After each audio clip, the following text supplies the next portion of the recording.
Réalité que je voudrais partager ensemble avec vous aujourd'hui, un sujet important qui fait parfois couler beaucoup d'encre de salive, mais la grâce de Dieu nous permettra de comprendre en profondeur. J'aimerais faire un petit rappel de la genèse des choses que j'avais dites lorsque je commençais cet enseignement, en disant ceci, que la famille a un caractère sacré. Qu'est-ce qui renforce le caractère sacré de la famille? Premier point, je parlais sur le choix de la famille, qui est un choix judicieux. C'est-à-dire, personne n'a le pouvoir de choisir sa famille. Dieu te l'impose. Ton père, Dieu te l'impose. Ta mère, Dieu te l'impose. Ton enfant, Dieu te l'impose. Donc, le choix d'une famille, sans choix judicieux, c'est le premier élément qui détermine la nature sacrée de la famille. Deuxième élément, c'est que la famille est appelée à être unie, mais ne pas parfaite. La famille est appelée à être unie, mais sachez-le très bien que la famille n'est pas parfaite. Voilà pourquoi même le monde le dit, les linges sales se lavent en famille. Pour dire qu'on peut avoir des indifférences dans la famille, mais tout doit se régler entre nous parce que nous sommes appelés à être unis. C'est le deuxième élément. Troisième élément qui fait que la famille est sacrée et que dans une famille, chaque personne est irremplaçable. Tu ne peux pas remplacer un père. Tu ne peux pas remplacer une mère. Même si on t'adopte quelque part, mais ton père biologique est irremplaçable. Ton enfant est irremplaçable. Ton frère est irremplaçable. C'est quelqu'un qui est en train de comprendre. Pourquoi la famille est sacrée? Tout simplement parce que chaque membre de ma famille est irremplaçable. Je peux perdre ma femme aujourd'hui, mais je peux remplacer par une autre femme. On l'appellera toujours femme. Est-ce que quelqu'un comprend?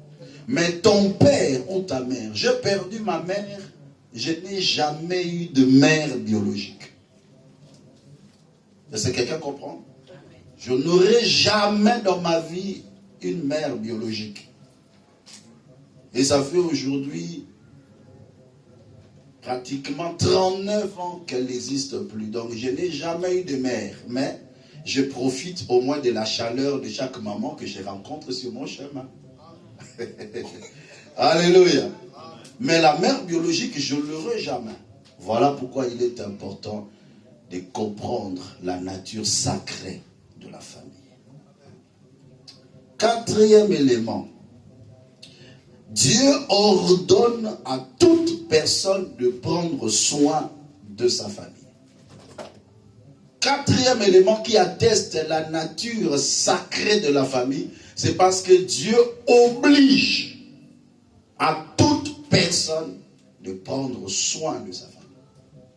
Il est écrit, celui qui ne prend pas soin de sien, et principalement de ceux de sa famille, il réunit la foi et il est pire qu'un infidèle.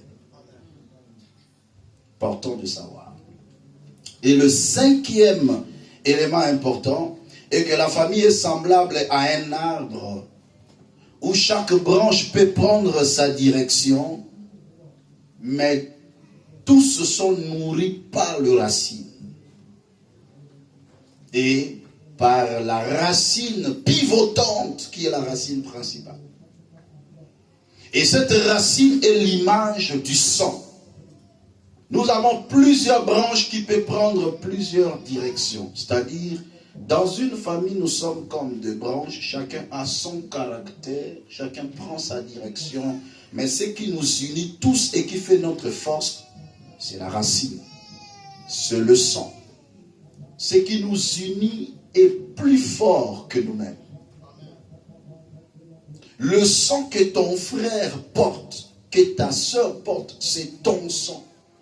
Le lien de sang est très efficace et renferme des vertus spirituelles que chacun doit maîtriser. Voilà pourquoi aujourd'hui je vais parler sur un point que je vais énumérer, la prise en charge, mais aussi la servitude dans la famille. La prise en charge et la servitude dans la famille. Pourquoi je veux parler de ces deux éléments? Parce que lorsque Dieu ordonne à une personne de prendre en charge une famille, le diable profite aussi pour en faire une servitude. Mais il faut comprendre là où il y a la différence. J'aimerais que mon enseignement soit complet et bien précis. Alors suivez-moi très bien. Je commence avec le premier point, la prise en charge. Dans une famille, Dieu a une manière de travailler. Qu'est-ce qu'il fait? Il peut choisir, je dis bien, il peut choisir une personne qui soit comme une étoile, afin qu'il soit porteur de la bénédiction de plusieurs ou de toute la famille. Cette personne doit comprendre pourquoi Dieu a mis les vertus en lui ou en elle pour qu'il soit porteur de bénédiction de toute la famille. Il est comme une étoile entre les mains de l'Éternel. Alors quand Dieu choisit une étoile pour qu'il soit porteur de la bénédiction de plusieurs, il doit prendre la famille en charge avant, je dis bien, j'insiste, avant que chacun ait une position. Avant que chacun ait des ailes pour s'envoler. Dieu nous recommande, même face à nos parents. Vous savez, la vie est un cycle. Dis après moi, cycle. Nous naissons, nous sommes pris en charge par nos parents, n'est-ce pas? Nous grandissons. Pendant que nous grandissons, nos parents vieillissent. Ok? Nos parents vieillissent. Et quand nos parents vieillissent, nous grandissons. Les parents redeviennent dans la position en bas et nous montons en haut. N'est-ce pas? On était comme ça. Les parents sont là en haut et les enfants sont là.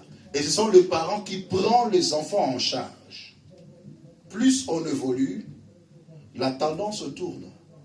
Il y a un moment donné où on peut être dans la même diapason. C'est-à-dire tu as des enfants qui commencent aussi à travailler, qui commencent aussi à s'en sortir. Il y a un équilibre. Papa travaille, les enfants aussi travaillent. Mais à un moment donné, la tendance est en train de changer. Les parents qui prenaient les enfants en charge, mais il y aura un temps où les enfants vont prendre le parent en charge. Est-ce que quelqu'un est en train de comprendre? Ça, c'est un élément important. Et chaque enfant de Dieu doit comprendre ça dans sa tête. En disant que de la même manière que mes parents m'ont pris en charge, il y aura un temps où ça sera mon tour de prendre le parent en charge. Et Dieu nous le recommande dans sa parole. Je vais lire quelques versets rapidement. Est-ce que quelqu'un peut m'aider, s'il vous plaît, avec le micro? Aidez-moi. En lisant les versets, on va prendre rapidement, Proverbes chapitre 20, verset 20. Rapidement, s'il vous plaît. Je vais aussi lire dans ma version. Je vais voir s'il y a une différence pour bien expliquer les choses. Proverbe 20, 20. Allez-y. Proverbe chapitre 20, verset 20. Si quelqu'un maudit son père et sa mère, sa lampe s'éteindra au milieu des ténèbres. Si quelqu'un maudit son père et sa mère, sa lampe s'éteindra au milieu de la nuit. Au milieu des ténèbres. C'est-à-dire, cette personne qui ne respecte pas son père et sa mère, qui n'apporte pas de la valeur et de l'honneur à ses parents, au milieu des ténèbres, c'est-à-dire dans des moments sombres, cet enfant n'aura pas de lumière. Cet enfant ne sera pas éclairé dans le moment sombre de sa vie. 1 Timothée 5, verset 4. 1 Timothée 5, verset 4. Allez-y rapidement. 1 Timothée combien? 5, verset 4. 1 Timothée 5, verset 4. Si une veuve a des enfants ou des petits-enfants, ils apprennent avant tout à exercer la piété envers leur propre famille. Que les enfants apprennent à exercer la piété d'abord envers leur propre famille. Deuxième phrase. Et à rendre à leurs parents ce qu'ils ont reçu d'eux. Et à rendre à leurs parents ce qu'ils ont reçu d'eux. Car cela est agréable à Dieu. Car cela est agréable à Dieu.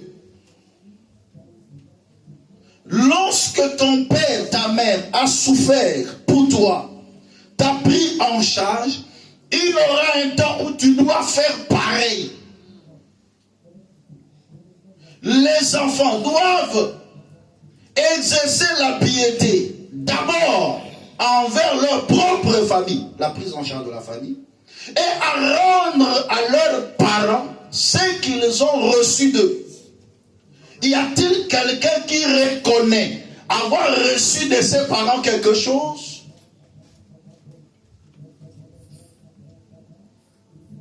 Cette question t'est posée dans le cœur et réponds à cette question dans ton cœur. Y a-t-il quelqu'un ici qui a reçu de ses parents quelque chose? Ainsi parle l'Éternel. Tu dois rendre à tes parents ce que tu as reçu d'eux. Car cela est agréable à l'Éternel. Donc si quelqu'un ne le fait pas, c'est qu'il n'est pas agréable devant Dieu. Je ne fais que paraphraser. Il n'y a pas le plus grand bonheur que lorsque un parent reçoit de son enfant quelque chose. Arrachez des bénédictions dans la bouche de vos parents. Arrachez des paroles de bénédiction dans la bouche de vos parents. Par le geste, par le présent. Corrompt leur cœur en faisant sortir de bonnes paroles par le présent. Parce que même la Bible déclare, le présent corrompt le sage. Même s'il n'avait pas envie de parler, mais les choses qu'il reçoit, il peut le pousser à parler. Et quand il parle, Dieu va sceller cette parole. Et Dieu va l'accomplir. Est-ce que quelqu'un est en train de comprendre? Donc, vous devez savoir une chose, que nous sommes appelés à rendre à nos parents ce que nous avons reçu d'eux. Pensez à vos parents. Prenez soin de vos parents. Je vais terminer par Deutéronome chapitre 27, verset 16. Deutéronome chapitre 27, verset 16. Rapidement, s'il vous plaît. La première personne qui tombe, lit directement. Allez-y. Deutéronome 27, verset 16. Deutéronome 27, verset 16. 27, verset 16. 27, hein? Oui. Maudit soit celui qui méprise son père et sa mère. Maudit soit celui qui méprise son père et sa mère. Et tout le peuple dira Amen. Et tout le peuple dira Amen. Oh, vous ne dites pas Amen comment? Et tout le peuple dira Amen. Maudit soit celui qui méprise son père et sa mère. Même si ton père ou ta mère coûte de taille, pauvre, riche, quelle que soit sa condition, tu dois l'honorer. Tu dois le respecter. Tu dois l'accompagner. Tu dois le soutenir. C'est très important. Vous devez savoir que c'est impossible que les enfants rendent la totalité de ce qu'ils ont reçu de leurs parents. C'est quasiment impossible. Parce que ce que les parents ont fait, c'est tellement grand que toi, tu ne peux jamais le retourner. Même en termes de temps. Alléluia. Même en termes de temps. Imaginez que tu es resté chez toi, chez ta famille, mettons minimum 20 ans. Minimum 20 ans. Tu crois que tu vas prendre tes parents en charge pendant 20 ans? Alléluia. Ça, c'est un élément important à comprendre. Ce que j'aime chez les parents, c'est que C'est difficile, quasiment même difficile, sinon c'est un parent responsable, qu'un parent dise que je suis fatigué de mon enfant. Et si et seulement si cet enfant n'a pas encore atteint l'âge nubile, c'est-à-dire l'âge de majeur ou de responsabilité. Mais les parents sont là, supportent leurs enfants, le prennent en charge. Depuis l'enfance, allez-y un peu calculer. Combien de fois les parents ne dorment pas la nuit?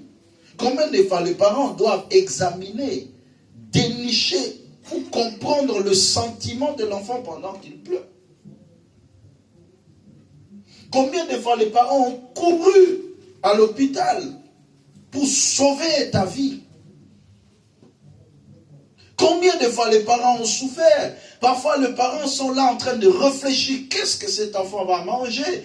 Comment on va faire? Comment il va s'habiller? Tout ceci, tu vas le réduire en poussière, en néant. Parce que tu es responsable aujourd'hui.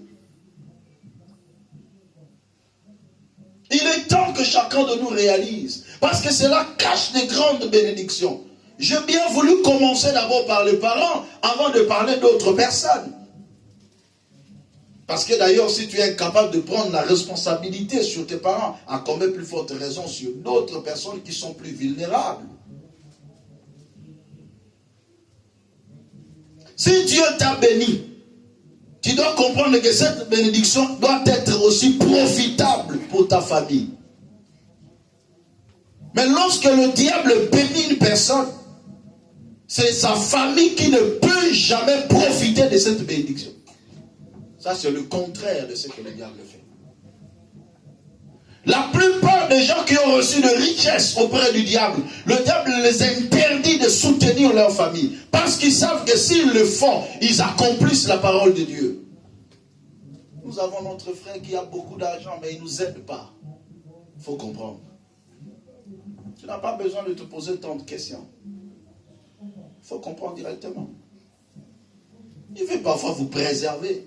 Mais notre père, notre frère plutôt, gaspille de l'argent par-ci, par-là. On le chante partout. Mais quand toi tu viens pour demander quelque chose, je n'en ai pas. Il te promet. N'insiste pas. Pour une bonne prise en charge de sa famille, toute personne doit avoir la sensibilité, c'est-à-dire un sentiment de secours.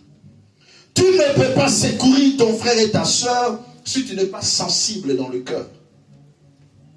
Tu peux voir ton frère, ton père ou ta mère dans la souffrance, tu le laisses comme ça, parce que tu n'es pas sensible dans ton cœur. Le diable, pour empêcher quelqu'un de prendre en charge sa famille, il enlève la sensibilité. On va voir une personne qui devient insensible. Bien aimé dans le Seigneur, toute personne qui prie Dieu, qui connaît Dieu et qui a la pensée de Dieu en lui, doit toujours avoir un sentiment de penchant vis-à-vis de sa famille. Alors, on bien.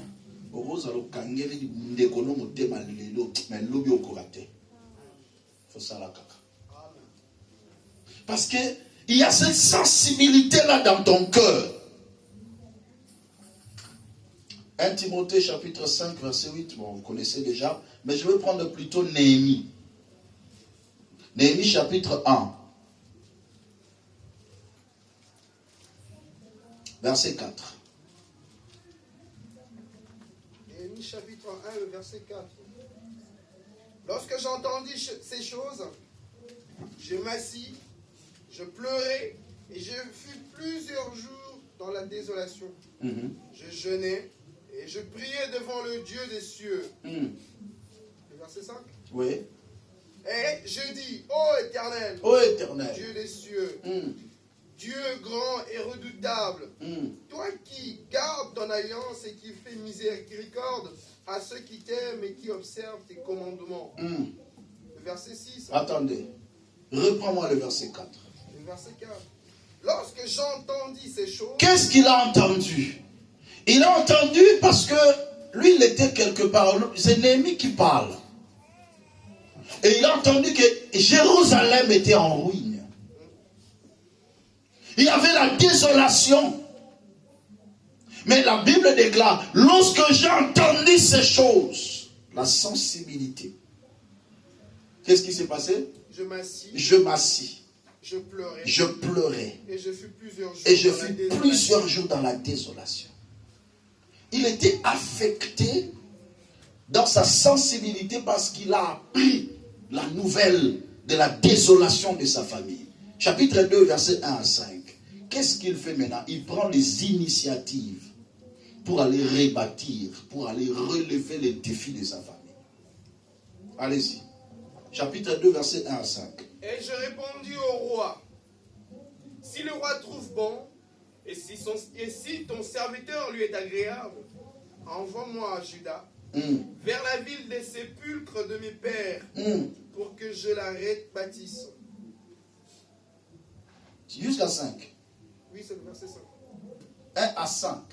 Chapitre 2, verset 1 à 5. Je reprends le premier verset. Oui. Au mois de Nissan, la 20e année du roi Artaxerxès, comme le vin était devant lui, je pris le vin et je le fris au roi. Jamais je n'avais paru triste en sa présence. Le roi me dit, pourquoi as-tu mauvais visage? Pourquoi as-tu mauvais visage? Depuis qu'il a appris la nouvelle, je pose la question. Lorsque tu apprends que ton frère souffre, qu'est-ce qui se passe dans ton cœur? Lorsque tu apprends que ta soeur a un problème, qu'est-ce qui se passe dans ton cœur? Depuis qu'il a appris cette nouvelle, il n'est pas à l'aise. Il dit, je dois me battre. Il demande la permission auprès de son roi, de son maître. Il dit, je dois rentrer là-bas pour rebâtir la muraille. Pour relever ces défis dans ma famille. As-tu encore cette sensibilité ou tu l'as déjà perdue? Je repasse, vous allez continuer à lire. Troisième raison pour la prise en charge de ta famille. Tu dois ne pas garder rancune face au mal que tes frères et tes sœurs te font. Je suis dans Genèse chapitre 45. À partir du premier verset, il est écrit: Joseph ne parvenait plus à se retenir devant tout ce qui l'entourait. Il s'écria: faites sortir tout le monde. Si bien qu'il ne resta plus personne avec lui quand il se fit connaître par ce frère. Il s'est mis à sangloter. Les Égyptiens l'entendirent et la nouvelle partit à l'entourage du pharaon. Joseph dit à ses frères: je suis Joseph. Mon père est-il encore en vie? Mais ses frères furent incapables de lui répondre. Donc il était troublé de se retrouver devant lui. Joseph dit à ses frères: approchez-vous de moi. Et ils s'approchèrent. Et il dit: je suis Joseph, votre frère, celui que vous avez vendu à destination de l'Égypte. Maintenant, ne vous tourmentez pas et ne soyez pas fâchés contre vous-même de m'avoir vendu pour que je sois conduit ici. Car c'est pour vous sauver la vie que Dieu m'a envoyé ici avant vous. Voilà 2 ans que la famine dure dans le pays. Et pendant 5 ans encore, il n'y aura ni labour ni moisson. Dieu m'a envoyé ici avant vous pour vous permettre de subsister dans le pays et pour vous faire vivre en vous accordant une grande délivrance. Je déclare et je prophétise que la délivrance de ta famille viendra par toi au nom de Jésus. Non, je dis, je déclare et je prophétise que c'est par toi que Dieu va délivrer ta famille. Mais cet enfant a été vendu par ses frères. Ils ne l'ont pas aimé. Ils le combattaient, ils le haïssaient, jusqu'à le vendre. Mais ce jour-là, quand Joseph a vu ses frères, il n'a pas gardé rancune dans son cœur envers ce frère. Toi, tu es chrétien, mais tu ne parles pas à une sœur, ta propre sœur, ton propre frère. Tu ne le parles pas avec amour. À cause d'un mal qu'il t'a fait. Et jusqu'à ce jour, tu rappelles toujours de ce mal. D'ailleurs, ces genres de personnes, Dieu ne peut pas les élever parce que personne ne profitera de sa bénédiction à cause de cette rancœur. Pardonne et oublie. Parce que qui sait si ce n'est pas pour de temps comme celui-là que Dieu avait bien voulu que ses frères le haïssent. Parce qu'étant resté à côté de son père, il allait jouir que de l'héritage de son père. Mais loin de son père, il a joui de l'héritage de tout un pays. Non, je déclare et je prophétise. Le combat auquel tu es exposé t'amène à une grande bénédiction, à une élévation, afin que tu sois le maître et le porteur de la bénédiction de ta famille. Écoutez ces phrases, il dit, je vous ai précédé ici. Oh, que cependant, c'est eux qui l'ont forcé à aller.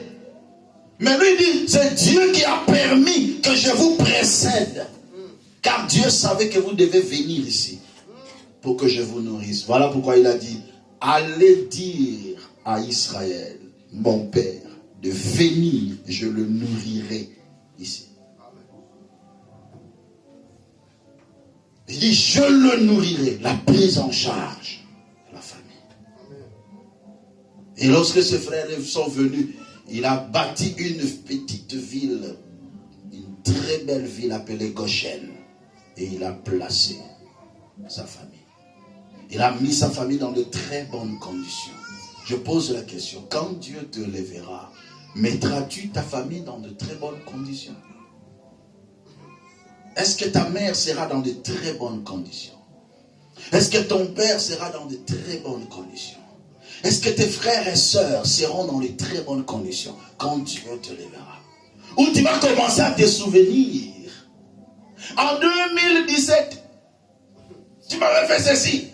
Je ne te reçois pas chez moi. Son gars, il y a beaucoup de saïeté. Ah, tata. Alléluia. Ne sois pas rancunier. Libère ton cœur. Pardonne. C'est ce pardon que tu accordes, c'est ce qui va entraîner ta bénédiction. Parce que Dieu sait que quand il te bénit, plusieurs vont profiter. Même ceux qui t'ont fait du mal vont profiter de cette bénédiction. Regarde ton frère et dis, ne sois pas rancunier ou ne sois pas rancunière. Alléluia, alléluia. Est-ce qu'on peut acclamer pour Jésus?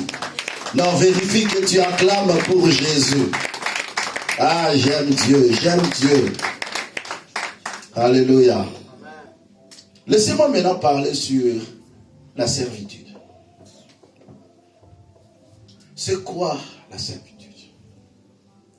La servitude maintenant, c'est une charge imposée à une toile pendant beaucoup de temps et que chacun ne fournit aucun effort pour avoir une position d'autosuffisance.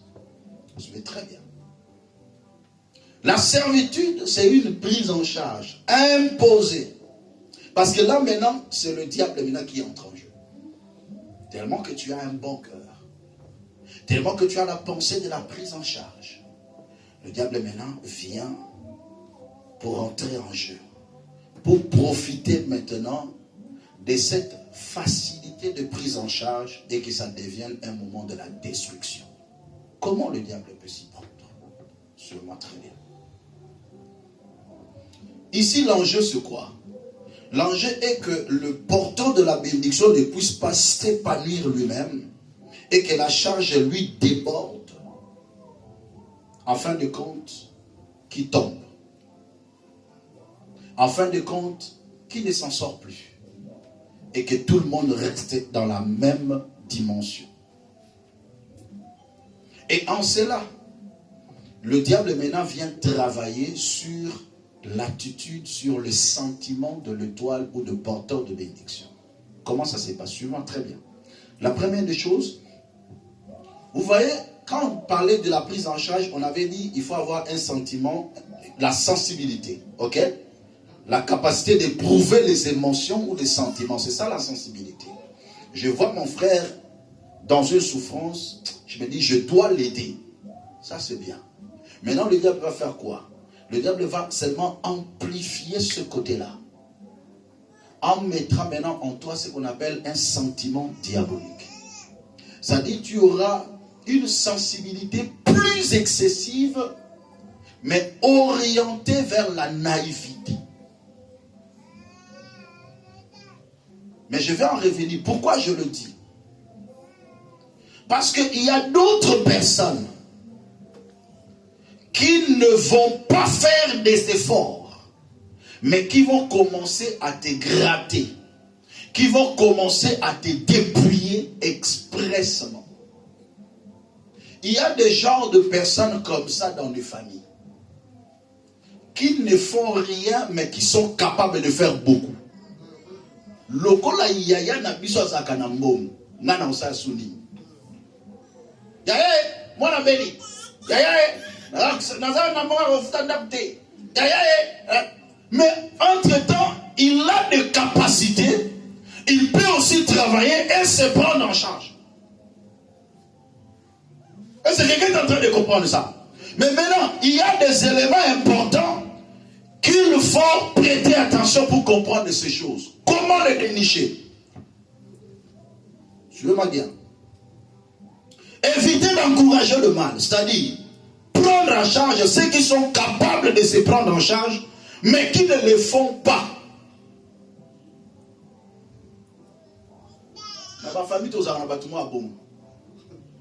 Il est capable de se prendre en charge, mais vu qu'il sait que toi tu as un sentiment, tu as la sensibilité, tu viendras toujours honnête. Parce que toi Dieu t'a recommandé.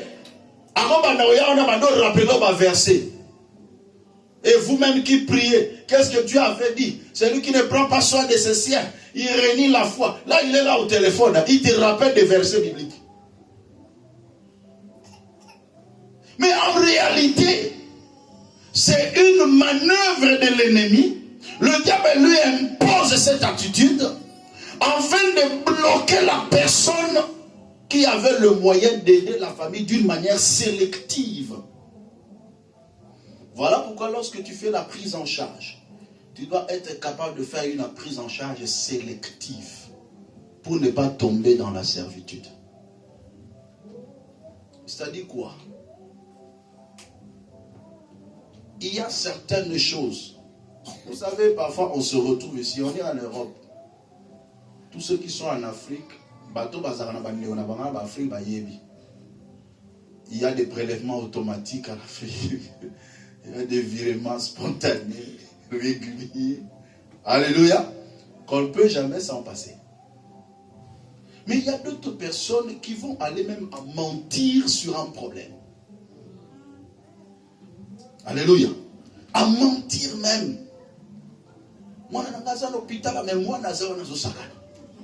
Tout ça seulement pour te dépouiller. Parce qu'il sait que tu as ce cœur-là. Quand tu vas se m'entendre, moi, code. Alléluia. Et on t'a eu comme ça. Et qu'est-ce qui va se passer maintenant? Tu n'auras plus le temps de t'organiser. Et souvent, écoutez-moi bien, évitez le jeu de l'ennemi. C'est-à-dire, les problèmes et les doléances qui ne viennent que quand vous avez réalisé un grand projet. Kakatangu yo zui moi eloko. Olingi orienta mon projet moroboui. Oh, mboula ba doléance yé. Prêtez attention. Je vous dis la vérité, prêtez attention. Je vous ai pris sur la prise en charge. Hein? Et là, maintenant, je vous ouvre les yeux. Parce que qu'est-ce que le diable peut faire? Il sait que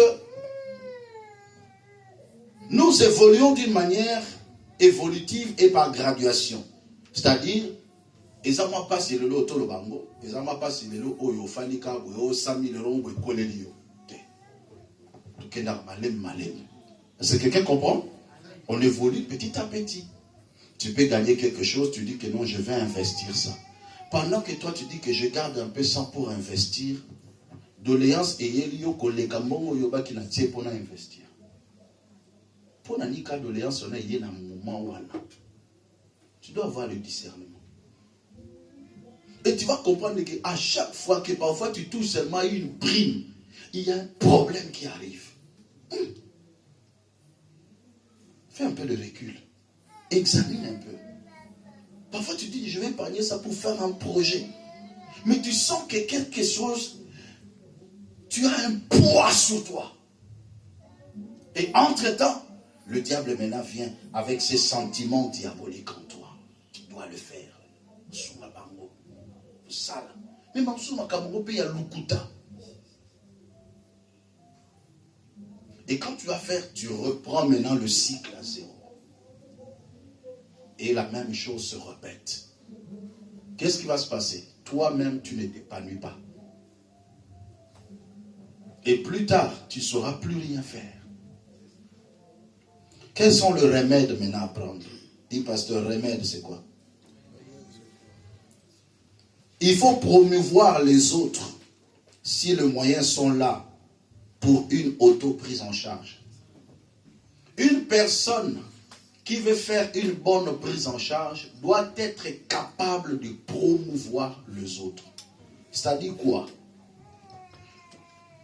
Ndeke ba chinois ba lobaka. Ko pesa nga indicité. Yekoli sanga yosali. Koloba. Ne me donne pas un poisson, mais apprends-moi à pêcher. Pour une bonne prise en charge et éviter la servitude, tu dois apprendre aux autres à pêcher. Tu dois apprendre aux autres. Parce que si tout le monde dépend que de toi, tu auras un fardeau et tu ne pourras pas avancer. Parfois, il faut attendre que tu arrives dans la stabilité pour mieux soutenir la famille. Il y a d'autres personnes qui ne sont pas encore stables, mais portent le charge qui leur dépasse et ils ne pourront jamais être stables. Et ça, la makamususu, et c'est que mutu akomana no pe na moi stabilité pour azalape na capacité à kosunga bato mususu. Sinon tout tika bisonos na même diapason. Est-ce que quelqu'un est en train de comprendre ça? Je donne un exemple. Un exemple simple. Nous sommes 5 en famille. Ok? Tu es le seul qui travaille, les autres ne travaillent pas. Tu gagnes 1000 francs. Un exemple simple. Ok? Ces 1000 francs-là, chacun vient te prendre 100 chaque mois. Il te reste combien? 600. Parce que vous êtes à 5. 4 personnes prennent 400, il te reste 500. Okay? Parfois, tu as une maison à payer, 300, tu as des dépenses à faire, pas à la fin du mois, tu restes avec plus rien. Et chaque mois, vous êtes dans ce cycle-là. Qu'est-ce qui va se passer après? Tu vas rester toujours comme ça. Ok? Tu vas rester toujours comme ça. Maintenant, une personne avisée, qu'est-ce qu'il fait? Il dit non. Je ne peux pas continuer à donner 100. Je diminue. Je donne parfois 50. Et les 200 là, je pars. Pour aussi chercher quelque part ma stabilité. Si tu ne sais pas réfléchir, tu risquerais de marquer le pas tout le jour de ta vie. Je prête ce message parce que, nous sommes des Africains. Parfois, les Européens n'ont pas ce style de vie que nous avons. Je vois très bien. Ici, en Europe, chacun pour soi, Dieu pour nous tous. Chacun est dans son coin, fait sa vie parce que c'est ça d'abord la mentalité. Il sait que je dépends de personne, je fais ma vie.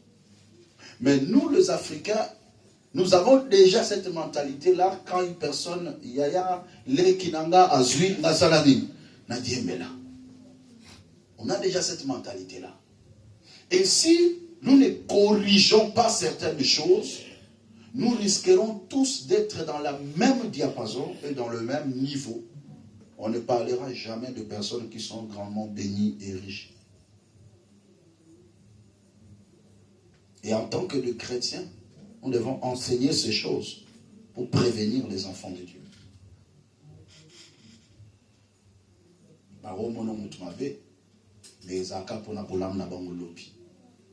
Parce que quand toi tu seras plus stable, tu pourras mieux les aider. Parce qu'il y a comme une stabilité. Au lieu de chaque mois, on peut s'accueillir 100, 100, 100. On appelle sur 10 000. Kende, banda mouiloko. Ce que yo tim koni yango yo comme la capacité à vous 10 000 pesa ye pour bande loko pour yo pe kuno pema. Ce qui chaque mois yo tika la nouvelle de l'autre. Africain ba konzi ba découvert. Moi ba compte ba tout cas ba moins. Chaque mois ils accadent ba moins. Rouge na rouge. On marque le pas, on n'avance pas. Est-ce que nous avons un petit peu de Afrique? Est-ce que nous avons un petit peu de bon? Comme tu as passé à l'obag de Tina, c'est bon. Que quand tu aides une personne, sois de plus en plus sélectif. Et aide là où il y a le vrai besoin. Ça va t'aider aussi. Mais ce qui est plus important, cherche d'abord à avoir une position toi-même avant de bien soutenir les autres. Aie une position d'abord. Parce que si toi tu es fort, eux aussi seront forts.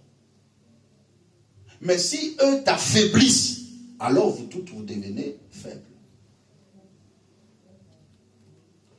D'abord, on appelle ça anecdote avant que je ne clôture. Je prends ça comme étant un arbre. Bon, plus simple. Nous sommes tous dans une fosse. Ok? Nous sommes 5 personnes dans une fosse où personne ne peut avoir la capacité de sortir lui-même. De lui-même, personne. Et nous sommes 5 à l'intérieur. Chacun est dans son côté. Mais batama yeli basali bi ah tozo mutu moko biso nyonso to sunga e pasali amada. C'est quelqu'un qui est en train de comprendre. Voilà ce que d'autres personnes font. Si on aide une personne à avancer, quand il sera en haut, il va nous chercher la corde et il va tous nous tirer ici. Tobimi là-bas.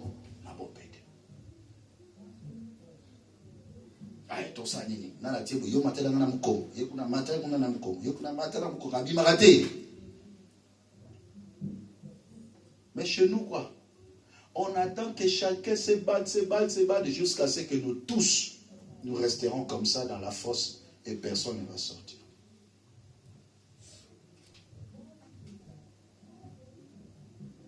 Ma famille nous sous monde bazar pena ke bakangisi mbongo babito pesio yo tout monde ozana bakasi ya kosala boy to sangisi to pesio kende sala lomba ba foulier. Et quand il sera béni, il est une source de bénédiction pour d'autres personnes. Après on va faire aussi pour une autre personne to foulaya kende. Mais au bozana na ba famille yo to tindi eloko bo bandata mo eloko kuna ya yangoli ya nyoso ale. Voilà la servitude. Alléluia. Amen. Combien de gens aujourd'hui pleurent parce que son propre frère n'a pas bien géré ses avoirs? Combien aujourd'hui prennent les décisions de ne pas donner la responsabilité de leur business à leurs membres de famille? Pourquoi? Parce qu'il n'y a pas la conscience. Il y a un déronabiso morti. Non, il y a un déronamai. Bon, bah, on y a mon bon. Alléluia. Amen. Non, frère, nous devons nous entraîner pour avancer. On doit avancer. Amen. Il ne faut pas que la famille devienne un lieu qui fait régresser tout le monde. Non. Au contraire, la famille doit pousser les autres à avancer. Toyokani to sangisa to tinda moto akende afuluka. Toyokani to sangisi to pesa ndeko pa souffrira mingi. Azo bunda ye moko maso kokate parce que nana lobaka na vie il faut sunga muto azo misunga. Dans la Bible déclare aide-toi le ciel t'aidera.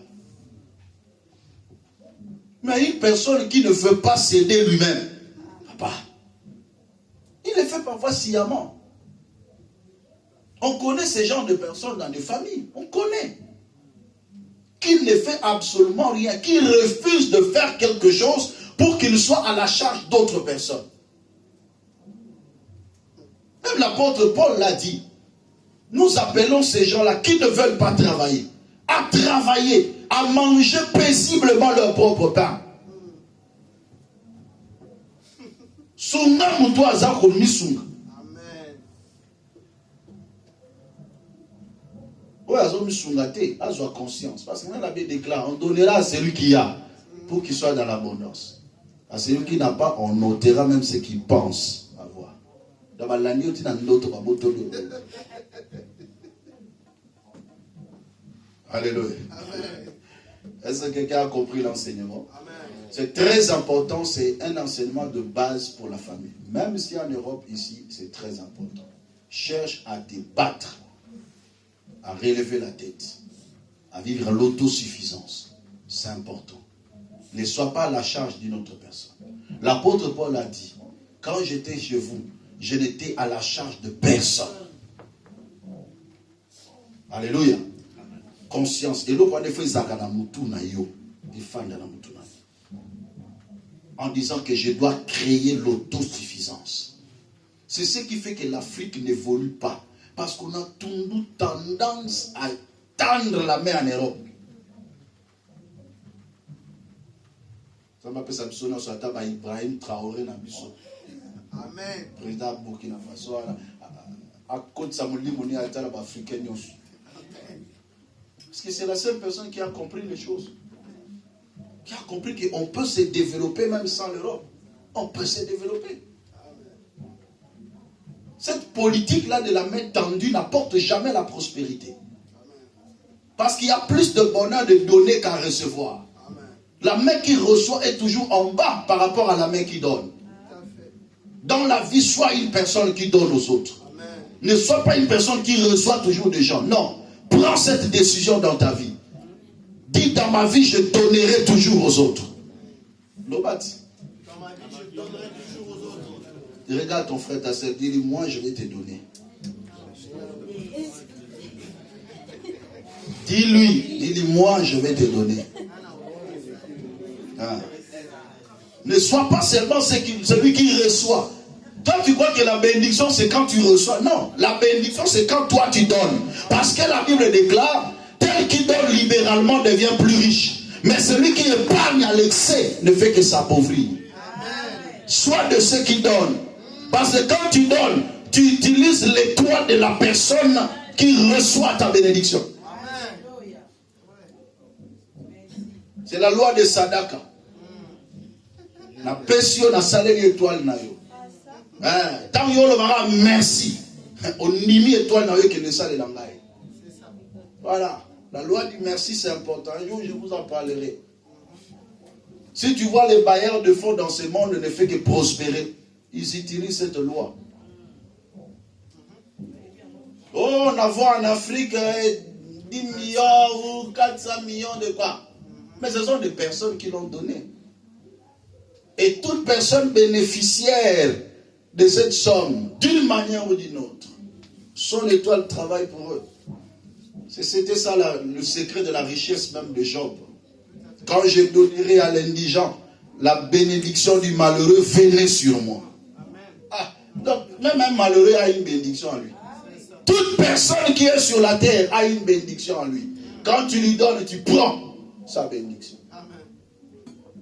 Donc à chaque fois que tu prends quelque chose, tu utilises la bénédiction de la personne. Voilà pourquoi de la même manière, celui qui donne sera toujours élevé par rapport à ceux qui reçoivent. Même dans une famille, voilà pourquoi le responsable, celui qui nourrit les autres, doit toujours avoir des bénédictions plus que eux tous. Ah, c'est la loi. Amen. Soyez papa, vous allez ça, mais papa, nous allons toujours dans le monde, vous pouvez aller ça.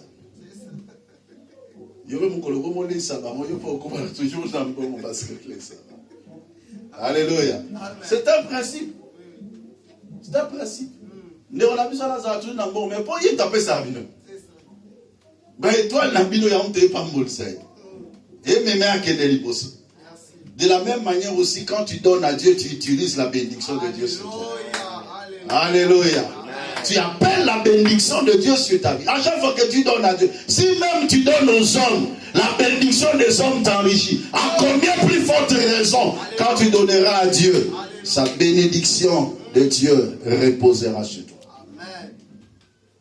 Il y a une vie, bateau baïm marambaropé, ça va pas m'olamara toujours. C'est ça le principe. Donc tu comprends que lorsque tu es de ta famille, tu tires des grandes bénédictions venant. Que le Seigneur vous bénisse abondamment. Est-ce qu'on peut prier maintenant? Aujourd'hui, je veux que nous puissions prier pour la bénédiction de la famille. Nous avons fait pas m'olayo. Nous avons fait pas la famille na yo. Nous avons fait pas sabino mbongo. Dieu a la capacité de le faire. Dieu a la capacité de t'élever. Dieu peut te bénir aujourd'hui, te rendre riche pour que tu puisses pistonner tous les membres de ta famille.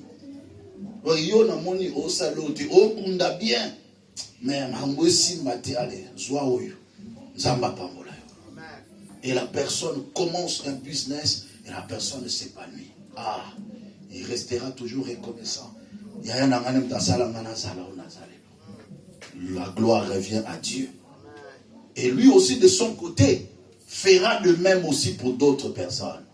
Parce que mon top a soumis à pas la conscience na yé a olukape yé pas à la pour na battre mon sous. À moins qu'à la la conscience. Que Dieu nous donne des frères et des sœurs qui ont cette conscience. Les hommes et les femmes dans nos familles qui peuvent travailler pour le bonheur de la famille. Prions le Seigneur. Rendons gloire à Dieu Tout-Puissant. Au nom de Jésus-Christ. Alléluia. Père de toute grâce, nous te disons merci. Merci pour ce message, merci pour cette parole. Tu es le Dieu Tout-Puissant, le maître de temps et des circonstances, le souverain dans l'univers. Papa, nous prions en nom de Jésus-Christ, afin que tu sois des nôtres, dans nos familles éternelles, Dieu, que tu nous aides par ta grâce. Seuls nous ne pouvons pas. Nous avons besoin de toi, Seigneur. Nous avons besoin de ta grâce pour nous accompagner afin d'avoir des hommes et des femmes qui ont la conscience au-delà de gloire, de travailler, la conscience d'épanouissement, la conscience de soutenir la famille pour l'épanouissement, pour le développement de famille, dans le nom précieux et puissant de Jésus. Yahweh, je prie pour ma maison, je prie pour ma famille, Seigneur. Je déclare dans le nom de Jésus-Christ, Adonai, que tu étendes ta main et que tu bénisses mes parents, que tu bénisses mes frères et sœurs, dans le nom de Jésus-Christ, que tu leur accordes l'intelligence, la sagesse, dans leurs activités, dans leur travail, qu'ils soient bénis au nom de Jésus. Ouvre le ciel, répands la grâce, ouvre le ciel, répands la bénédiction sur mes frères et sur mes sœurs, dans le nom puissant de Jésus. Il est écrit dans la maison des enfants de Dieu, il n'y aura pas d'indigents. Je déclare qu'il n'y ait pas d'indigents dans ma famille, Seigneur, car c'est la bénédiction de l'Éternel qui enrichit. Et il ne se fait suivre de qu'un chagrin. Au nom puissant de Jésus, si tu as la force en toi, tu peux t'élever pour chasser tout esprit de pauvreté dans ta maison.